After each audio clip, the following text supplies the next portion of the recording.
Bonjour et bienvenue dans cette nouvelle vidéo. Nous allons parler du système scolaire québécois versus système scolaire de l'Ontario. Vous savez, sur cette chaîne, j'ai déjà pas mal d'informations concernant le système scolaire québécois. Donc, je ne vais pas m'attarder là-dessus. On va passer directement au système scolaire ontarien. Et par la suite, en conclusion, on va voir un peu les particularités.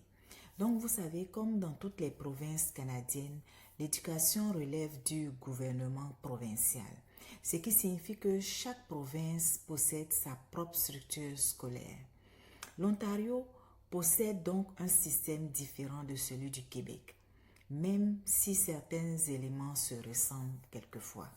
En Ontario, le parcours scolaire est généralement divisé en deux étapes, deux grandes étapes qu'on va dire l'école élémentaire et l'école secondaire.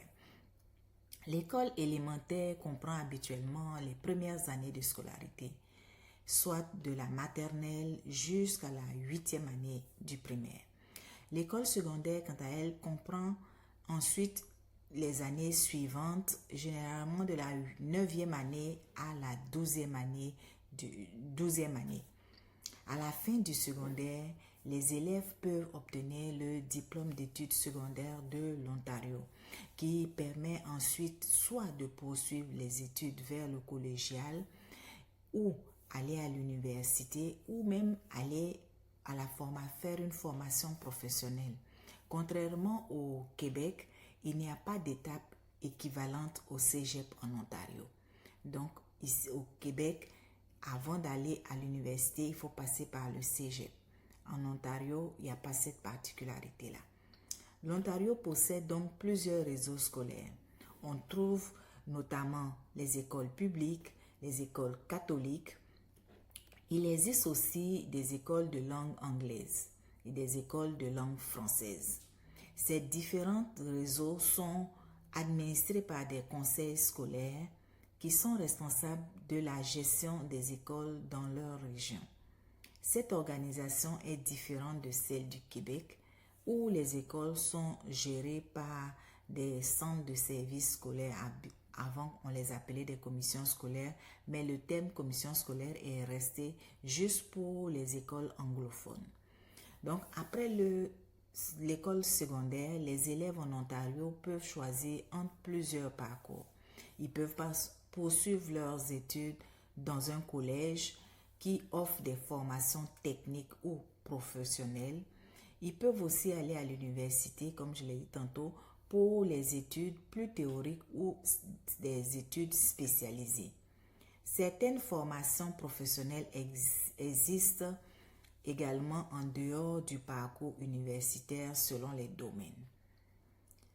Le cheminement peut donc être différent un peu de celui du Québec, où le cégep constitue souvent une étape intermédiaire avant l'université. Le système scolaire ontarien met beaucoup l'accent sur la flexibilité des parcours. Les élèves peuvent choisir différents cours au secondaire selon leurs intérêts et leurs projets. Il existe aussi des programmes spécialisés, par exemple dans les domaines des sciences, des arts et des métiers. Comme dans toutes les autres provinces canadiennes, les règles peuvent varier selon les écoles et les régions, mais l'organisation générale reste similaire. Le système scolaire en Ontario présente donc plusieurs différences avec celui du Québec, notamment dans l'organisation des études secondaires et dans l'absence d'une étape comme le cégep. Même si les deux provinces font partie du même pays, qui est le Canada, leur façon d'organiser l'éducation peut varier puisque chaque province est responsable de son propre système scolaire. Comprendre ces différences permet de mieux se préparer, surtout pour les parents, les étudiants et les nouveaux arrivants qui doivent choisir une province pour étudier ou pour travailler. Sachez que en Ontario, il existe encore des écoles confessionnelles, comme tout à l'heure je l'ai dit, des écoles catholiques qui existent. Donc, si certains nouveaux arrivants veulent continuer l'éducation de leur pays d'origine avec les écoles confessionnelles, c'est vraiment une bonne alternative. En conclusion, qu'est-ce que je peux vous dire? Comme nous venons de le voir, le système scolaire au Québec et celui de l'Ontario ont plusieurs points communs, mais aussi des différences importantes. Le Québec se distingue notamment par la présence du cégep, alors que l'Ontario propose un parcours plus direct entre l'école secondaire, le collège et l'université. Chaque système possède ses particularités et le choix d'une province peut dépendre de plusieurs facteurs comme le programme d'études, la langue d'enseignement ou les objectifs professionnels. L'important est de bien s'informer avant de comprendre